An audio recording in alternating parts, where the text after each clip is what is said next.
Bonsoir à tous, merci d'être au rendez-vous pour un nouveau JT sur Monaco Info. Voici les titres de ce mardi 10 octobre. Maître de la philosophie dans la vie de la principauté, pari réussi pour Charlotte Casiraghi. La présidente, membre fondateur des rencontres philosophiques de Monaco, sera notre invitée dans quelques instants.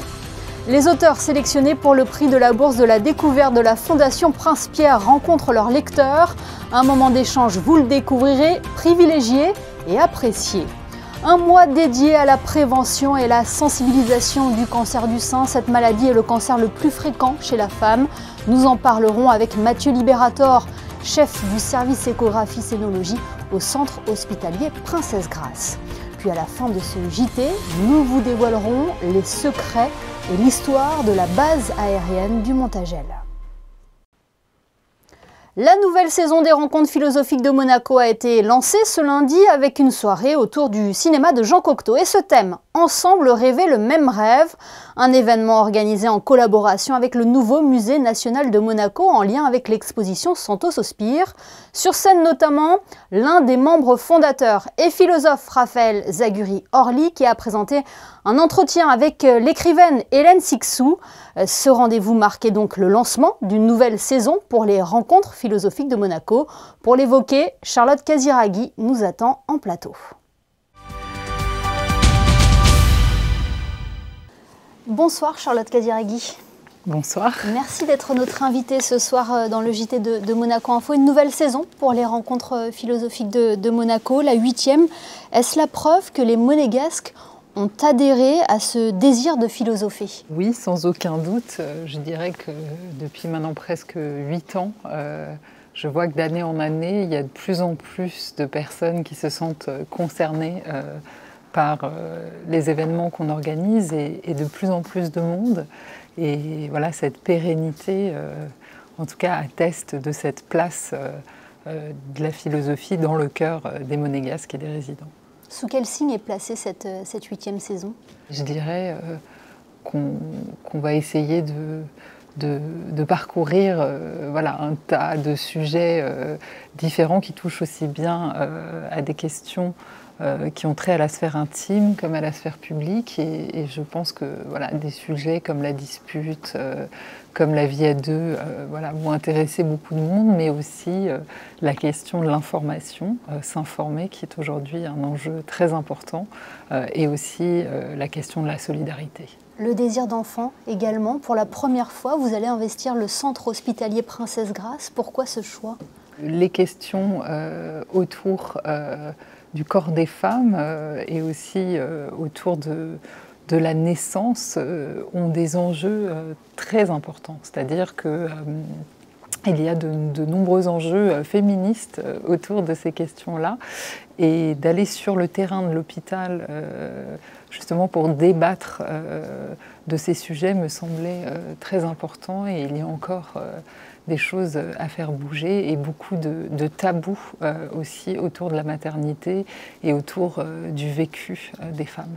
Est-ce que finalement vous l'avez réalisé, ce rêve de mettre de la philosophie dans la vie de Monaco et dans la vie quotidienne également des Monégasques, que ce soit aussi bien des enfants que des adultes?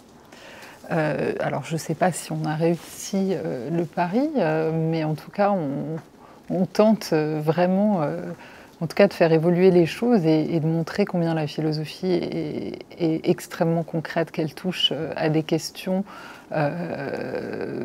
qu'on rencontre absolument tous les jours dans des situations parfois qu'on n'imagine pas philosophiques, mais elles le sont.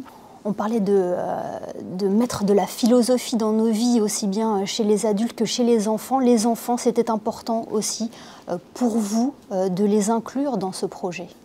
Oui, alors depuis le début des rencontres philosophiques de Monaco, on a tout de suite tenu à s'inscrire pleinement dans l'éducation et justement pour cela de proposer une formation des professeurs. Donc chaque année, on cible un niveau scolaire. Donc cette année, ça va être le CM2. Donc tous les enseignants de CM2 de Monaco auront une formation pour pouvoir pratiquer la philosophie dans leur classe et faire voilà, divers projets autour de la thématique que nous avons choisie, qui est celle du langage.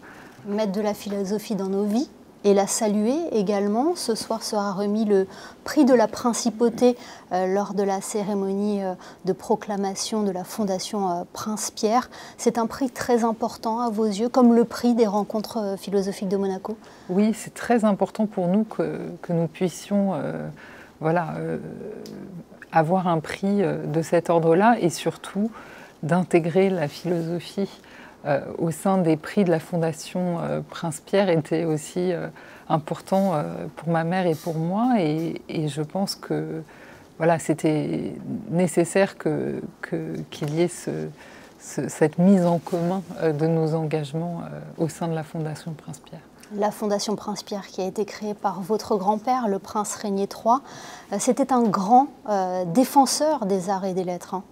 Oui, c'est sans aucun doute que mon grand-père a en tout cas mené beaucoup d'actions et d'initiatives pour donner justement de la place et de l'envergure à la culture et en quelque sorte c'est un peu une tradition familiale et je pense aussi à mon arrière-grand-père évidemment le prince Pierre et à d'autres princes de Monaco pour qui la transmission de la connaissance et de la culture était quelque chose de fondamental.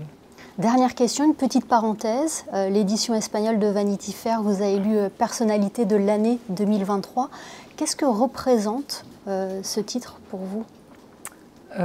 Quelque part, je dirais que je le détache un petit peu de ma personne au sens où oui, je suis très heureuse de recevoir ce prix, mais c'est plus pour moi l'occasion de rappeler que l'engagement pour la culture, pour la littérature et pour la philosophie en particulier, en ce qui me concerne, que ce soit reconnu comme quelque chose qui compte, je trouve ça très important parce que je sais que ça rejaillit aussi sur tous ceux qui donnent beaucoup dans ces champs-là et parfois la philo et la littérature, c'est pas ce qui ressort toujours le plus dans l'espace médiatique et donc que ce soit l'occasion de le mettre en lumière, pour moi c'est important et j'en suis très honorée.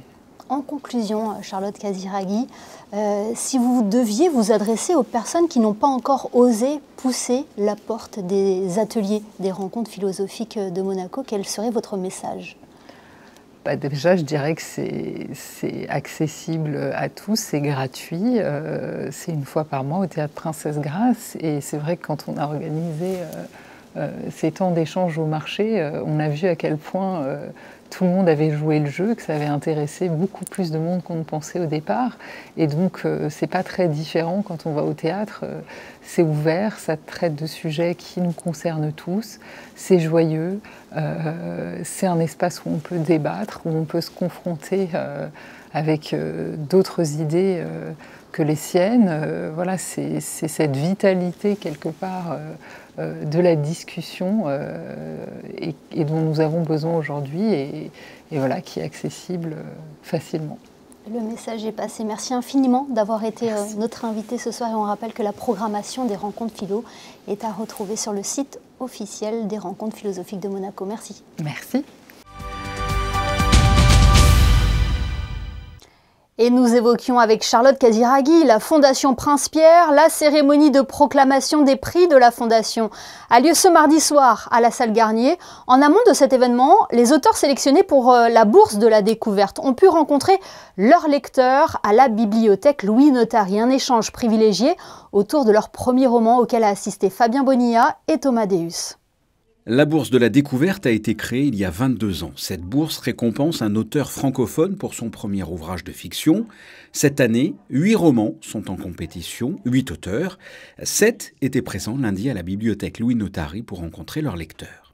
Les auteurs me disent régulièrement qu'ils sont intéressés, ravis de connaître les impressions des lecteurs, parce que c'est important pour eux, ils sont souvent seuls quand ils écrivent. Et puis les lecteurs ont 10 000 questions à poser, donc ce sont toujours de très très beaux échanges. C'est toujours vraiment important parce que si on écrit et si on choisit de publier, c'est aussi pour partager quelque chose.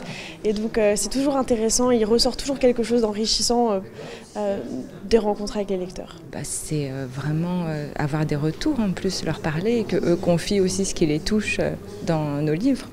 C'est assez exceptionnel. Enfin, les quelques rencontres que j'ai pu faire, ça m'a beaucoup émue de voir que j'ai été comprise et qu'on avait énormément de liens avec des parfaits inconnus. C'est des moments très touchants. Ce lundi après-midi, lectrices et lecteurs ont pris possession de la bibliothèque, généralement silencieuse, pour échanger avec ces jeunes écrivains. Je pense que c'est un moment unique parce qu'en général, les auteurs, on ne peut pas se confronter à eux ni à leurs livres. Et on apprend beaucoup plus de choses, notamment sur des interrogations qu'on a sur des livres. Et en fait, parfois, c'est résolu et on comprend et on est même un peu gêné d'avoir posé une question. Donc c'est vraiment un moment unique où eux, j'ai l'impression, se sentent très décontractés et nous, on n'est pas trop intimidés. Le prix de la Bourse de la Découverte décerné par la Fondation Prince-Pierre apporte bien sûr de la notoriété pour ces néo-romanciers, mais également 12 000 € pour le lauréat.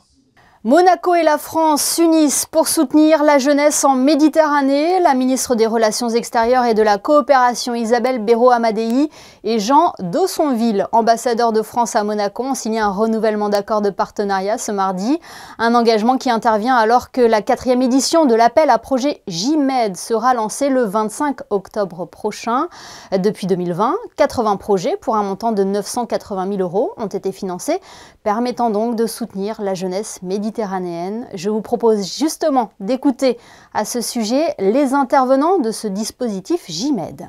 Grâce à cette signature aujourd'hui, nous allons lancer la 4e édition de l'appel JMED, officiellement à Beyrouth le 25 octobre. Nous sommes à la recherche de projets portés par des associations, par des jeunes, par des femmes, par des personnes réfugiées ou déplacées, voilà, dans des domaines impactants, l'éducation, l'emploi, l'insertion, l'écologie, tous ces domaines-là, la culture ou le patrimoine. Voilà. Si vous êtes une association, si vous êtes des jeunes, un groupe de jeunes, vous pouvez candidater à JMED. C'est important parce que c'est la continuité d'une coopération et d'un partenariat avec la coopération française. C'est quelque chose que nous avons initié en 2020, qui fonctionne très bien. C'est tout à fait dans la mentalité de la coopération monégasque, c'est d'aller au plus près de la jeunesse des bords de la Méditerranée pour leur permettre de prendre en charge leur avenir. C'est important en l'occurrence parce que c'est la Méditerranée et donc on voit bien l'actualité. C'est aussi la formation, l'emploi, et donc si on veut prévenir l'immigration illégale, il faut travailler avec la société civile pour donner de l'emploi sur place, et là les projets sont très pertinents. Et puis ce qui est très intéressant, c'est que c'est la principauté qui est à l'origine de ces projets, et cela montre aussi que la principauté, en tant que petit État agile, peut prendre l'initiative et la France va venir soutenir alors que c'est Monaco qui est à l'origine du projet. C'est le cancer le plus fréquent chez la femme. En 2022, 62 000 nouveaux cas de cancer du sein ont été recensés en France. Chaque année, octobre est le mois de prévention de cette maladie qu'une femme sur 8 serait susceptible de développer. Pour en parler, le chef du service échographie-scénologie au centre hospitalier Princesse Grasse est en duplex avec nous. Bonsoir Mathieu Libérator. Bonsoir Émilie. Partout dans le monde, les pays se mobilisent pour cette campagne d'Octobre Rose, car il est important de rappeler ce message de sensibiliser la population au dépistage du cancer du sein. Vous avez raison, il faut sans cesse rappeler aux dames en général qu'il faut participer à ces campagnes de dépistage, c'est important pour elles. Donc ces événements qui permettent de mettre un petit peu l'accent sur ces points de communication sont très importants et donc on y participe. Le dépistage est essentiel. Qui est concerné ? Qui est concerné, il y a le dépistage organisé par le gouvernement qui concerne les femmes entre 50 et 80 ans. Ça, c'est pour le dépistage un peu, ce qu'on va dire, de masse. Il y a un dépistage un petit peu plus personnalisé qui peut démarrer un petit peu plus tôt, en général aux alentours des 40 ans, qui est organisé et prescrit par les gynécologues en général qui suivent ces patientes, ou les médecins généralistes qui les suivent, mais en général ce sont les gynécologues. Et puis après, il peut y avoir un dépistage encore plus tôt qui concerne vraiment des patientes qu'on appelle à haut risque. Elles sont vraiment dans des canaux de surveillance particuliers. Chez ces patientes-là, elles font des examens d'imagerie à partir de l'âge de 30 ans parce que le risque est très élevé dès un âge assez jeune. Est-ce qu'il y a des progrès dans le domaine du dépistage ? Alors il y a des progrès, même si les gros progrès ont été réalisés déjà il y a quelques années. Sur le plan technologique, bien sûr, il y a toujours des améliorations, mais les progrès sont quand même à la marge. Je dirais que le gros progrès pour les patientes, c'est surtout le taux de participation à ces campagnes de dépistage qui va permettre de progresser en termes de détection de lésions à un stade précoce. C'est avant tout celui-ci. Après, bien sûr, nos équipements que vous voyez à côté de moi permettent de détecter des lésions de plus en plus petites. Encore faut-il que les patientes viennent faire leurs examens régulièrement. Justement, comment se traduit la prise en charge à Monaco ?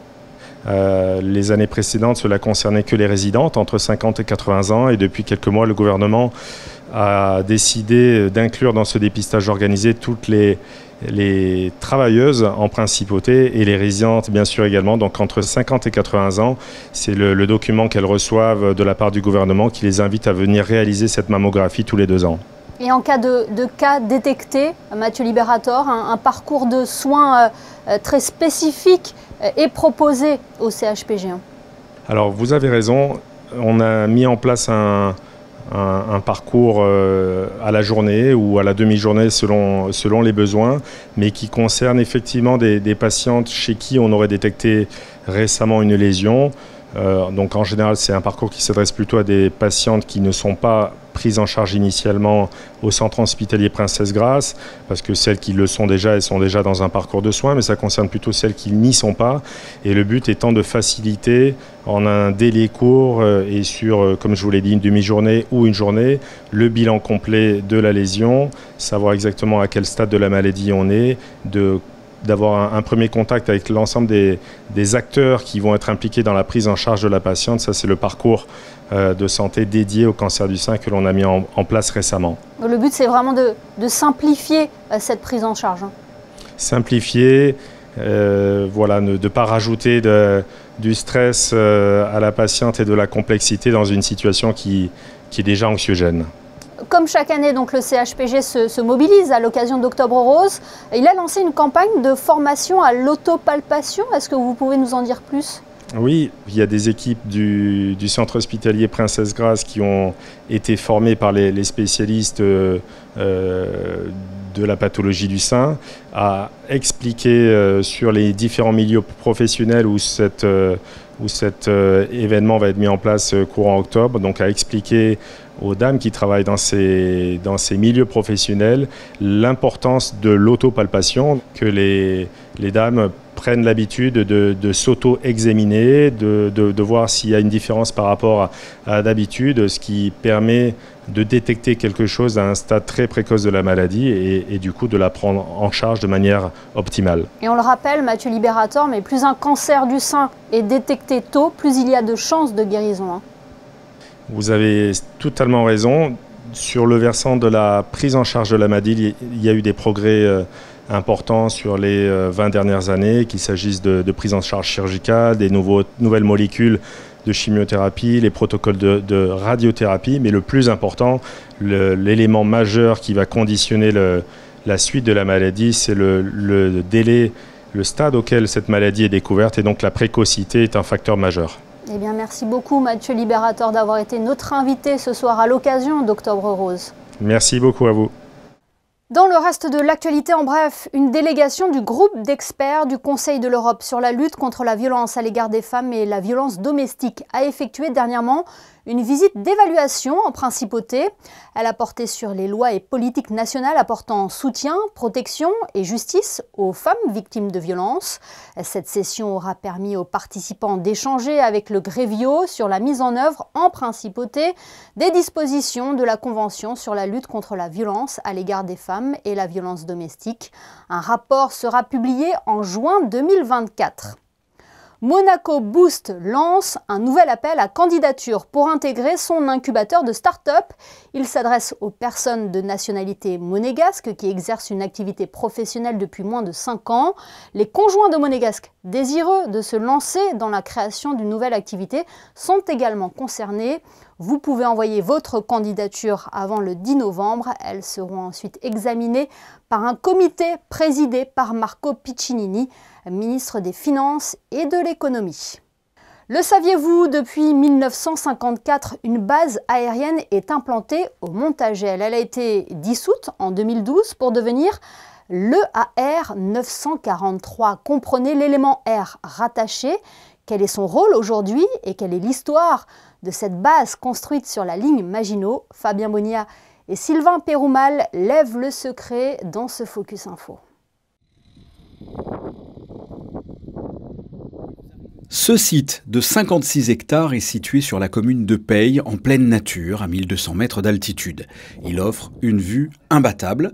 À l'horizon, les 4 points cardinaux, la mer Méditerranée, l'Italie, les montagnes des Alpes, la Principauté en contrebas ou encore le bassin niçois. L'emplacement idéal pour contempler le ciel, et c'est d'ailleurs l'objectif. Cette station radar de l'armée de l'air a été construite après la Seconde Guerre mondiale. Elle a été opérationnelle en 1954. Jusqu'en 2012, 300 personnes y travaillaient quotidiennement. Et depuis plus de 10 ans où elle a été dissoute, la base aérienne 943 a été transformée et renommée l'EAR, l'élément R rattaché 943. Ce site dépend désormais de la base aérienne d'Istres. Mais il y a encore de l'activité, une trentaine de personnes y travaillent au quotidien, entre militaires, civils et réservistes. C'est un point d'intérêt vital qui contribue activement à la PPS, à la posture permanente de sûreté, par la surveillance de l'espace aérien avec les moyens qui sont à sa disposition. Tous les avions sont vus par nos moyens radars et ensuite par les moyens radio on va communiquer aussi avec eux pour essayer de savoir s'il est inconnu, d'où il vient, quelles sont ses intentions et puis après c'est le CDC qui gère ça, le centre de détection et de contrôle qui gère un petit peu la communication avec l'appareil douteux. Sa mission est donc de surveiller des mouvements aériens au-dessus du sud-est de la France sur un rayon de 470 km. La couverture de ces radars va de la Corse plus au sud, au nord jusqu'à Lyon et à l'ouest jusqu'à Narbonne. Rien ne peut passer au travers de ces radars. Ça nous permet d'éviter tout type d'incident. Si jamais il y a un avion qui est en panne, même un avion civil, on peut envoyer l'APO qui va décoller et qui va l'intercepter pour le guider, pour le ramener, etc. Si on a des avions qui ne sont pas identifiés dans le ciel, on ne sait pas qui c'est, pareil, on fait intervenir l'APO et comme ça, on assure la surveillance aérienne, il ne peut rien se passer, on est protégé. Parmi toutes les personnes qui se retrouvent quotidiennement sur ce site, des militaires actifs, des civils, mais aussi des réservistes. Sur un vivier de 60 réservistes, 5 sont là chaque jour, comme cet ancien pilote de chasse. Pour moi, c'est important parce qu'après cette carrière d'une quarantaine d'années que j'ai fait dans l'armée de l'air, j'ai pu accumuler un certain nombre d'expériences dans différents domaines. Et donc, je suis très heureux de mettre cette expérience au service ici du Montagel. Et je connais encore pas mal de personnel, d'anciens camarades qui sont dans l'armée de l'air. Ça facilite beaucoup les relations auprès du commandant de l'EAR pour différents problèmes opérationnels ou de la vie de tous les jours. Et donc pour moi, c'est aussi, non seulement je me sens utile de prolonger et de mettre au service de l'armée de l'air mon ancienne expérience, et puis c'est un renouvellement de tous les jours, parce que les missions sont quand même très diverses. La surveillance de l'espace aérien est l'objectif principal, mais il faut savoir que ce site réserve des trésors historiques militaires. Cette station radar de l'armée de l'air a été construite à proximité d'un fort existant, le fort Serré de Rivière, creusé dans la roche, 15 mètres sous terre et construit à la fin du 19e siècle. Son rôle était de surveiller les vallées du Paillon, de Gorbio et la baie de Roquebrune. À l'époque, 500 militaires y résidaient chaque jour. Pendant la Première Guerre mondiale, la forteresse sera utilisée comme base arrière. En 1928, elle est intégrée au système de défense de la ligne Maginot. Et parmi ses richesses historiques, c'est 2 tourelles d'artillerie de 130 tonnes chacune. Il n'en a été construite en France que 21, pouvant envoyer des obus à plusieurs kilomètres de là. Ces obus étaient amenés en position horizontale vers le haut. Pendant La Seconde Guerre mondiale et l'attaque italienne, le Montagel participe activement au combat. La forteresse sera ensuite occupée par les Italiens, puis les Allemands, et enfin libérée le 7 septembre 1944. L'intérêt de ce fort, évidemment, comme tous les autres forts qui ont été bâtis dans la région et d'autres régions, c'est de témoigner évidemment de l'histoire, de cette histoire de France qui est très étoffée. Et donc pour reprendre les éléments marquée, écrite sur la tombe du général Cyril de Rivière qui s'est occupé de la construction de ces forts, les pierres devront témoigner. Lapides clamabunt, et ces pierres témoignent aujourd'hui d'un patrimoine vivant, en fait, d'un patrimoine tangible et palpable, contrairement à des images, à des dessins ou à des photos. Et on peut voir comment vivaient les gens à l'époque, le but de toute cette construction et de voir à quoi ça a pu servir. Il est possible de visiter la partie historique de la base sur demande. Et sachez pour finir que l'armée de l'air recrute de façon générale un peu partout en France, mais notamment sur ce site, que ce soit pour des postes de civils, militaires ou encore réservistes. Ce journal est à présent terminé. Avant de nous quitter, jetons un coup d'œil sur les prévisions météo. Bonsoir Christinda Thomel. Quel temps fera-t-il mercredi, Christinda ? Bonsoir Émilie, bonsoir à tous. Demain, le temps sera couvert dans l'ensemble, même si quelques éclaircies tenteront parfois de s'imposer. Une journée nuageuse donc, mais avec des températures toujours aussi estivales. 23 degrés pour les maximales et 18 pour les minimales. L'eau de mer sera quant à elle à 22. Demain, le soleil se lèvera à 7h37 et se couchera à 18h56. Mercredi, nous fêterons les Firmins. Une pensée donc pour tous les Firmins. Merci de nous avoir suivis. L'information continue sur nos réseaux sociaux et notre site internet. Rendez-vous demain à 19h pour un nouveau JT sur Monaco Info. Très belle soirée à tous.